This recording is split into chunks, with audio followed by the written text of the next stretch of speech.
행정사로서 필요하니까 민법을 시험 과목에 넣잖아요. 민법 총칙, 민법의 계약법. 민법 총칙의 법률 행위를 알아야 행정행위를 알 수가 있습니다. 그렇죠? 행정행위, 행정처분을 알 수가 있습니다. 그러니까 민법의 법률 행위는 우리가 행정사가 꼭 알아야 돼요. 그럼 민법과 행정법은 차이가 있어요. 왜? 행정법은 공법이고 민법은 사법이잖아요. 민법은 사법 중에 일반 사법이라고 그러잖아요. 응? 일반 사법. 특별 사법은 뭐가 있습니까? 상법 같은 거. 이건 특별 사법입니다. 아까 상법과 민법의 비교를 설명을 드렸잖아요. 우리 법인 설립하는데도 비영리법이냐 공익법인은 민법에, 또 영리법인은 상법에 기록이 됩니다. 행정관치 허가를 얻으면은 행정을 해야 됩니다. 등기함으로 설립된다 하는 상법상 법인은 어때? 영리법인은 법무사나 또 변호사 또 그런 담당하는 기관에 해야 된다. 제가 그 말씀을 드렸잖아요. 그렇기 때문에 이런 구분도 할 줄 알아야 됩니다. 그럼 민법의 법률행위란 뭡니까? 일정한 법률 효과의 발생을 목적으로 하는 한 개 또는 수개의 의사표시를 필요 불가결의 요소로 하는 법률 요건을 말한다 이렇게 했습니다. 그럼 민법에서 의사표시가 중요해요. 가장 중요시해요. 여기 아까 이제 중간에 보니까 그 공인인사 가지신 분도 있더라고요. 계약서는 형식입니다 하나예요. 형식적 요건도 물론 갖춰야 돼요. 근데 어떤 사람은 형식적 요건이 같이 완전히 법률 요건을 갖춘다 그래요. 여기 뭐라고 했습니까? 법률 요건이 의사 표시가 중요하잖아요. 아, 내가 당신네 집 사겠다. 의사 표시했어요. 그리고 거기다가 일부 계약금을 넣었어요. 어떻게 돼요? 의사 표시를 이미 계약은 성립된 거예요. 그리고 계약서는 다음에 써서 입증하는 서류가 되는 거죠. 참고로 여러분들 민법에서는 의사 표시가 중요하다. 그렇기 때문에 여러분들이 이런 의미를 잘 아셔야 된다. 이렇게 해서 민법에 말씀드리겠습니다. 자, 민법에 여러 가지 행위가 있는데 단독행위, 계약, 또 합동행위. 여기도 우리 법인 설립과 관련된 행위들이 많아요. 단독행위 중에 특히 재단법인 설립이라고 행위. 우리 행정사가 많이 하고 있습니다. 물론 거기에 이제 상속의 승인 포기, 또 소유권의 포기, 이런 유언 이런 에 관한 것도 우리 행정사들이 써서 행정기관에 이제 어떤 내는 서류도 있어요. 그러나 우리가 제일 많이 하는 건 재단법인 설립. 저도 그런 것도 많이 해봤어요. 일본 제가 이제 북한 행정 쪽으로 공부하다 보니까 남북 어떤 돕기 운동을 하자. 그래서 재단법인 설립 형태로 하는 경우도 있고 또 사단법인 형태로 하는 경우도 있어요. 이건 좀 차이가 있죠. 재단법인은 일정한 재산을 추진하는 목적으로 하고 사단법인이라는 게 뒤에 있습니다. 이건 합동행위라고 그러죠. 여러 사람들의 공동 목적을 위하여 하나의 의사표시 합치로 이루어지는 합동행위. 그러니까 이런 합동행위로 설립되는 법인도 있다. 이것도 우리 행정사들이 다 해야 되는 법인 설립 인허가 행위다. 이렇게 볼 수가 있습니다.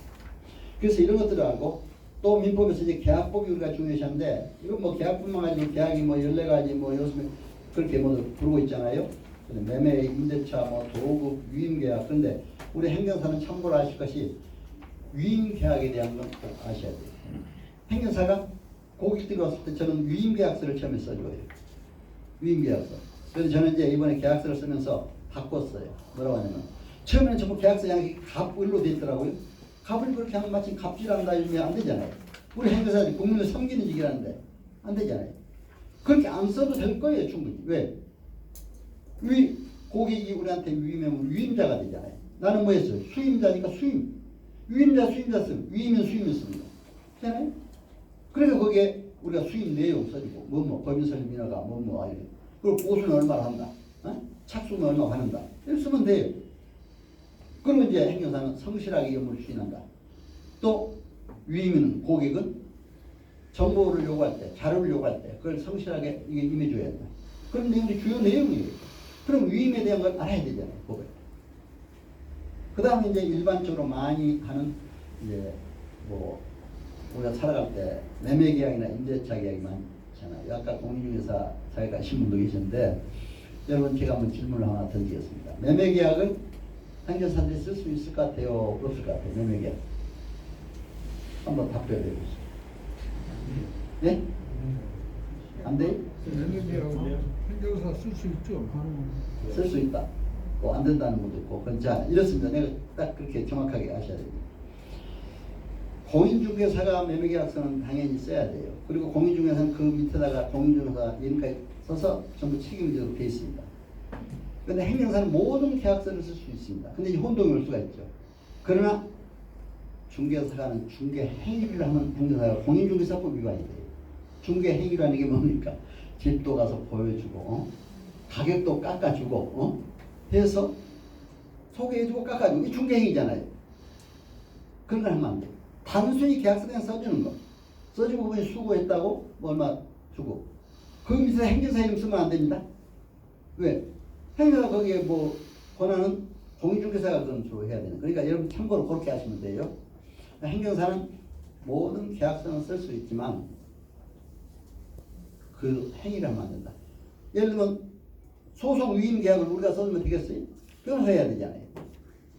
소송이가 그 같은 위임 계약이라 하더라도 그러니까 여러분들 참고로 그렇게 아시면 된다. 그래서 민법상 이런 계약 문제까지도 여러분이 아셔야 된다.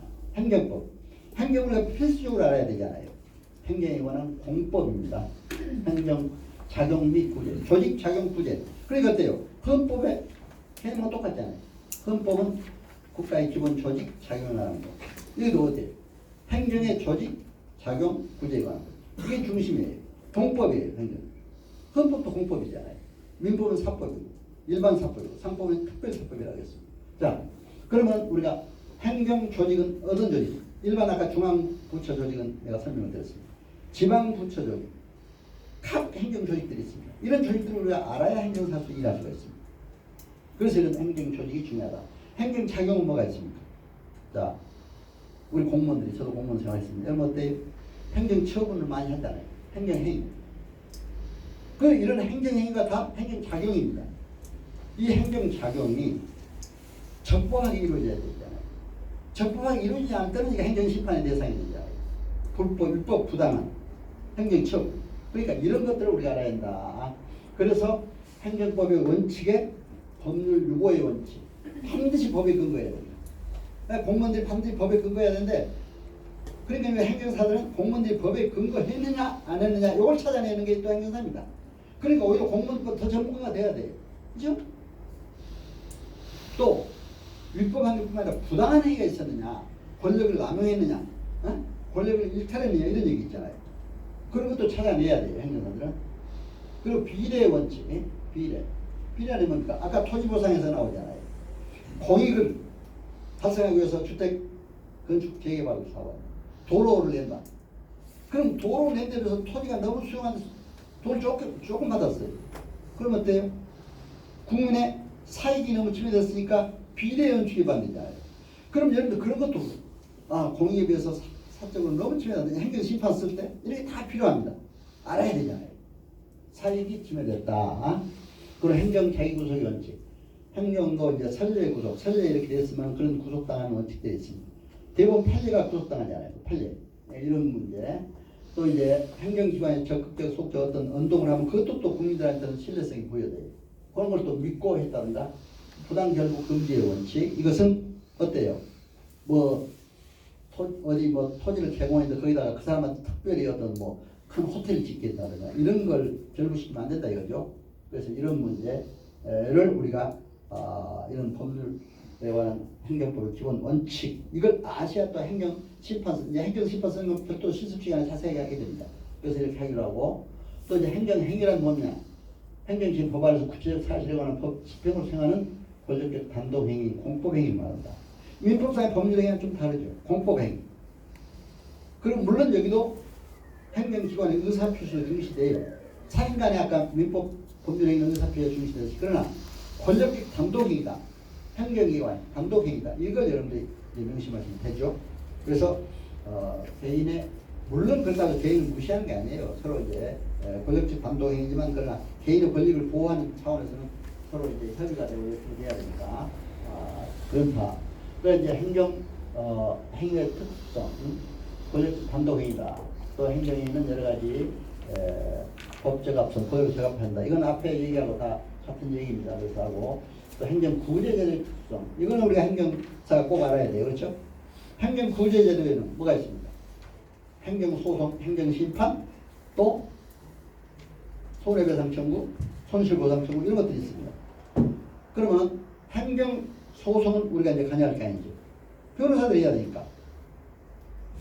저는 그래도 이제 행정법원은 꼭 우리 행정사 내가 교육을 할 때 실습할 때 꼭 행정법원을 같이 데려왔어요. 모시고. 그 판사들이 이렇게 친절하게 잘해주더라고요.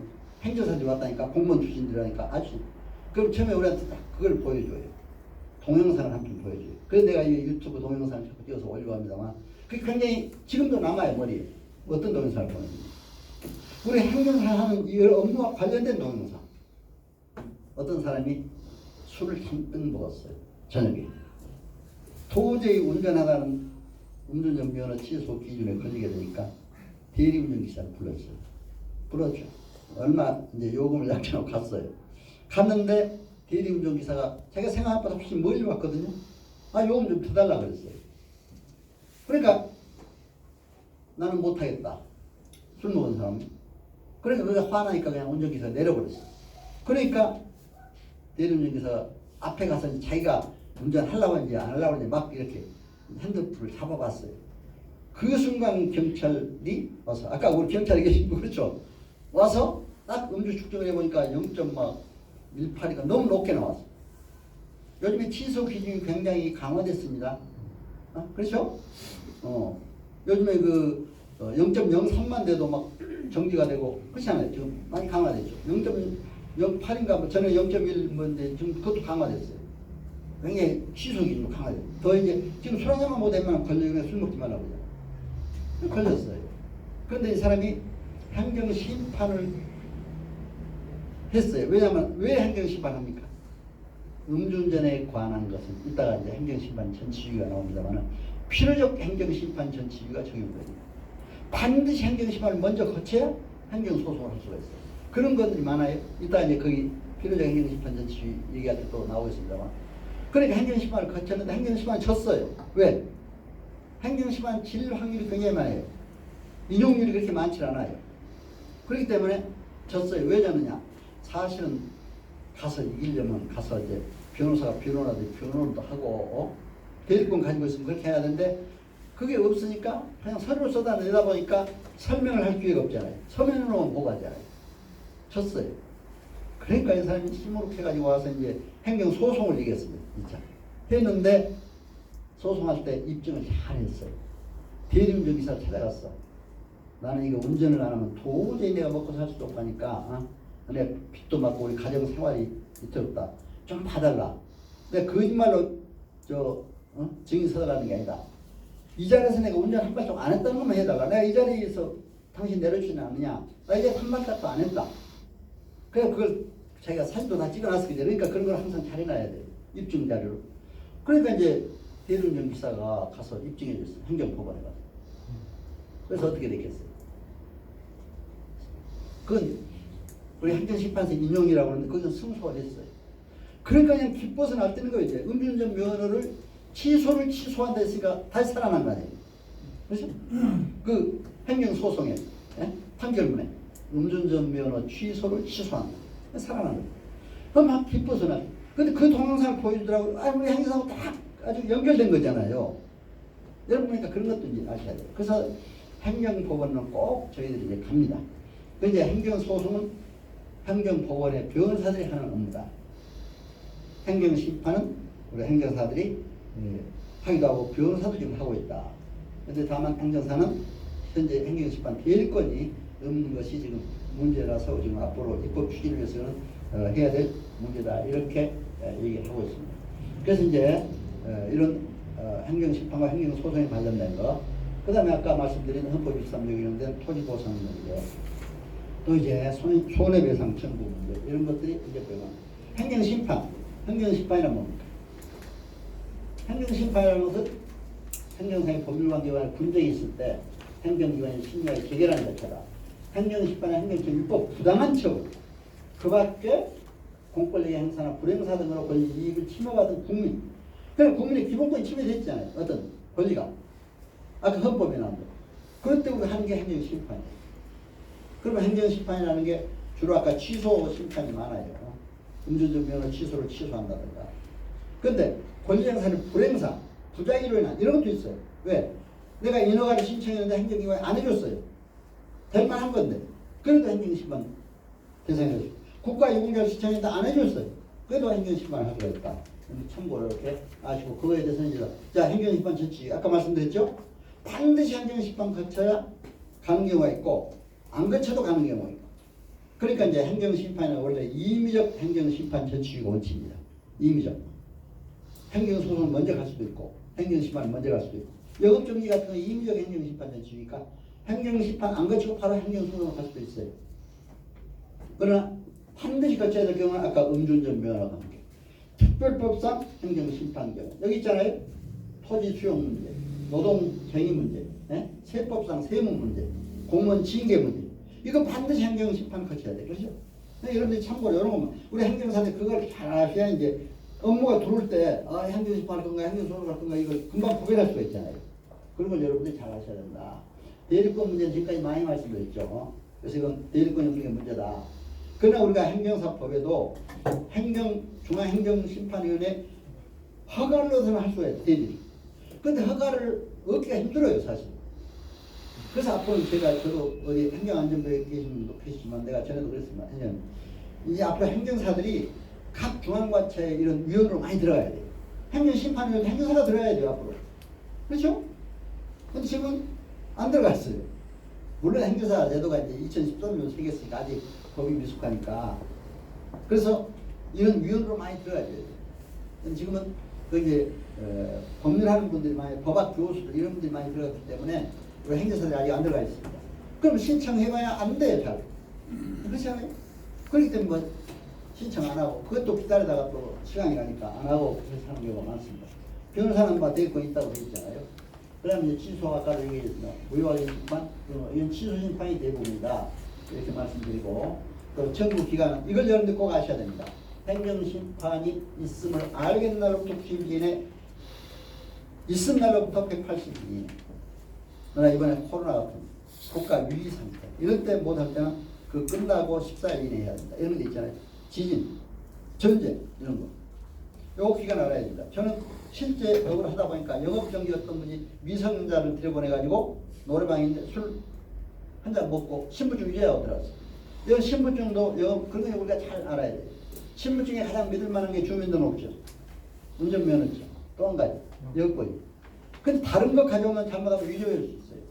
그 다음에 학생증을 뭐를 위조할 때 다른 거 핸드폰 찍어가지고 왔더래. 생일을 약간 바꿔가지고 찍어가지고 오니까 성년으로 되어 있는 거 이거 영업증은 그대로 들고 와요.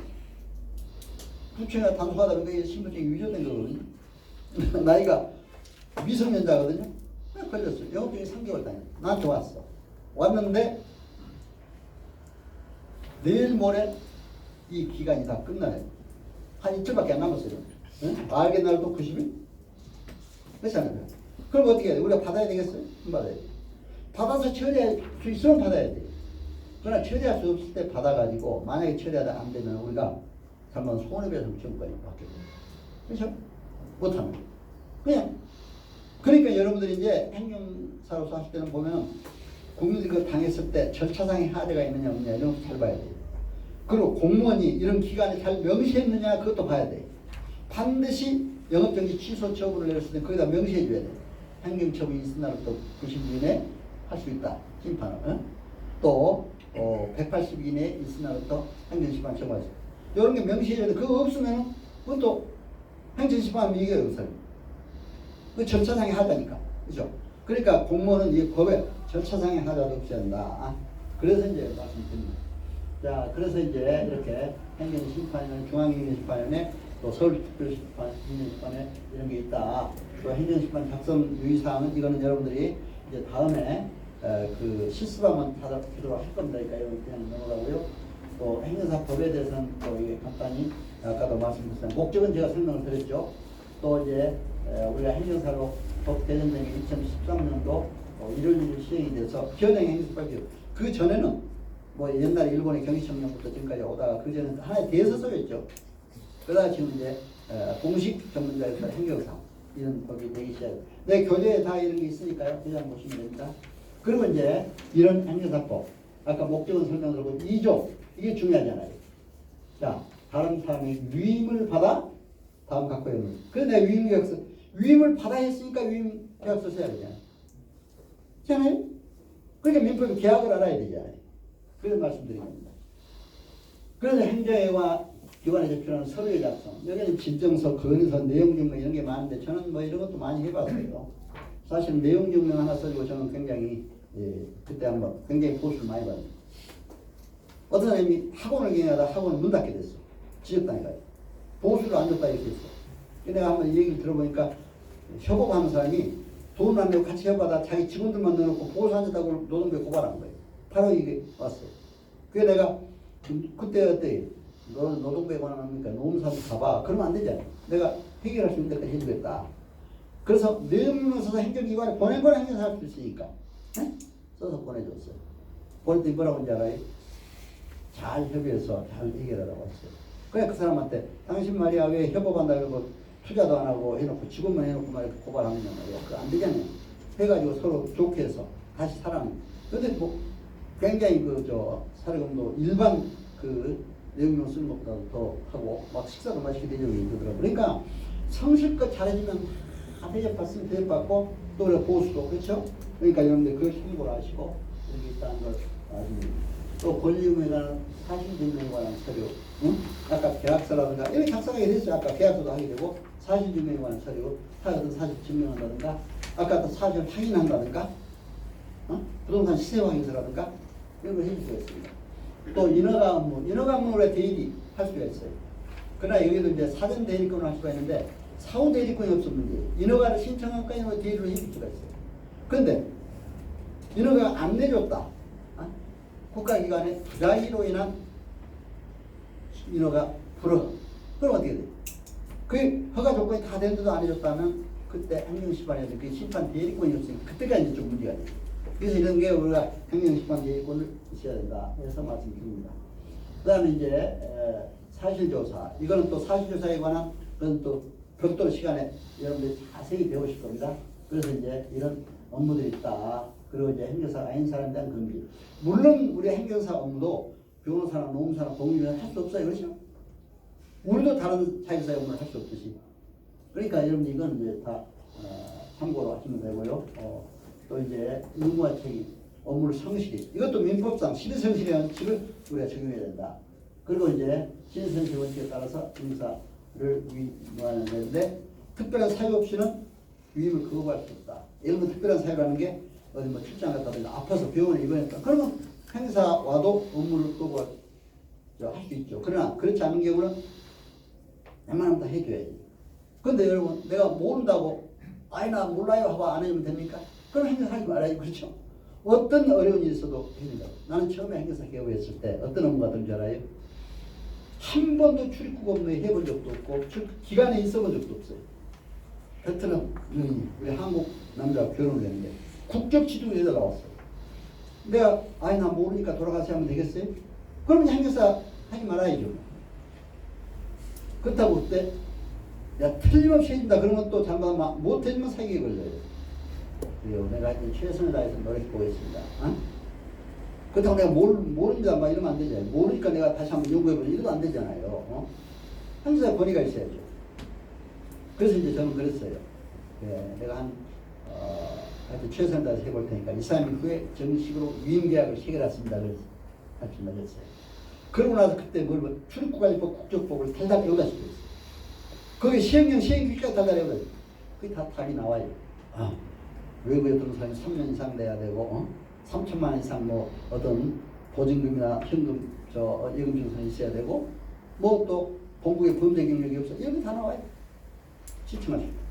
그래서 이제 그 조건 가지고 이제 출입관리 사무소도 한번 확인하러 봤어요. 이름이 맞느냐 했더니 맞다 이거. 어떻게 선생님 잘 찾아봤다고 그래요.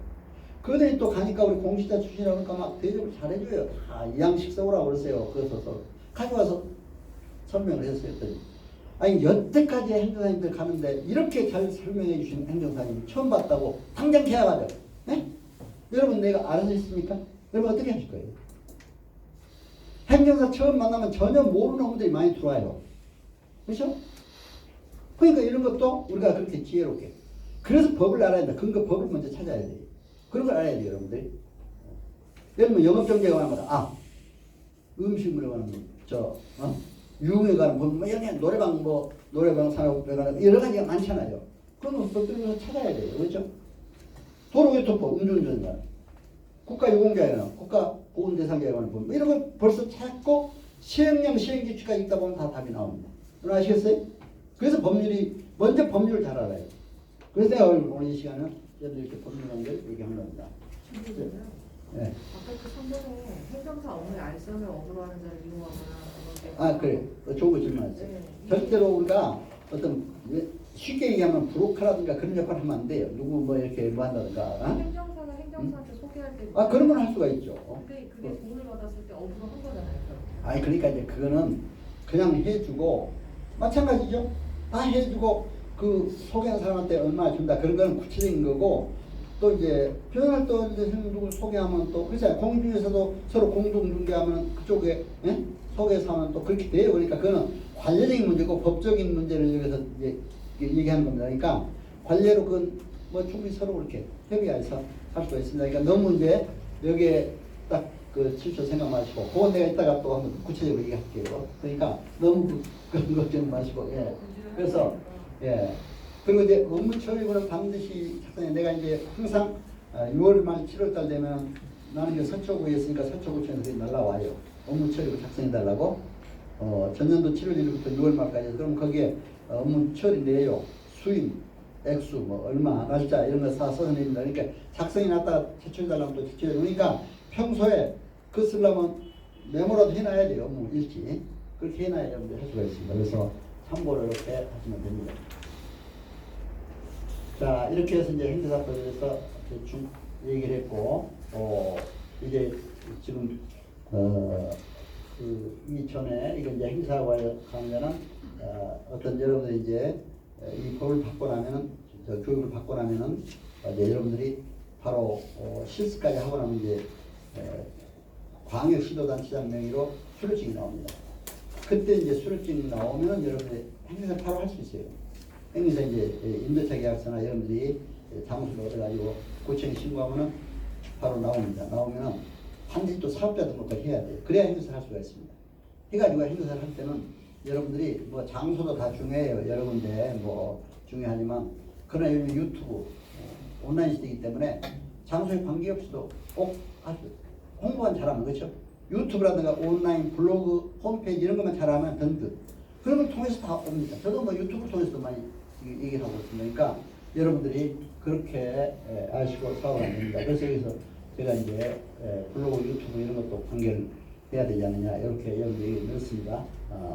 물론 어떤 사람은 그래요. 출입구 건물하면 대림동이 중국동 포함하니까 대림동에 가서 살아. 또 이제 고려인 동포 러시아에 그는 동대문에 많으니까 동대문에 그렇게 한 사람도 있어요.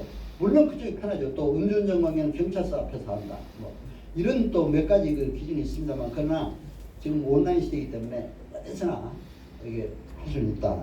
참고로 아시고 나가면 됩니다. 질문 하나 드리겠습니다. 예. 우리가 이제 그 교육을 다 이수하고 나면 이제 그 해당 구청에서 이제 그 교육 규칙이 나오는데 그럼 그 이후로 언제까지 이거 개혁을 해야 된다 이런 그런 규정은 없어요. 예. 그럼 예. 이수만 하고 예, 이수 가지고 계셨다가 이제 뭐 1년 필요한 때 하시면 됩니다. 10년을 해도 됩니까? 그럼 10년을? 10년 지나서 교육받고 10년 지났어. 우리 행정사는 그렇게 특별히 문제. 그러나 가능한 빨리 하는 게 좋죠. 뭐 장롱 우리 장롱 하는 것보다. 그러나 공인중개사는 1년이더라고요. 2년인가 저 교육받고 1년 내에 개업 안 하면 다음에 또 교육받아야 돼요. 공인중개사는 그렇게 되어 있습니다. 그러니까 우리도 그런 아직 제한 규정은 없습니다만 앞으로 아마 그렇게 될 가능성도 있어요. 법이. 그래서 그렇게 참고로 하시고 하시면 되겠습니다. 자, 그러면 여기까지 법률 마치고 좀 컨설팅에 관해서 잠깐 말씀드리면 시간이 다 돼가니까 여기까지 법률 문제 마치고 컨설팅에 대해서 하도록 하겠습니다.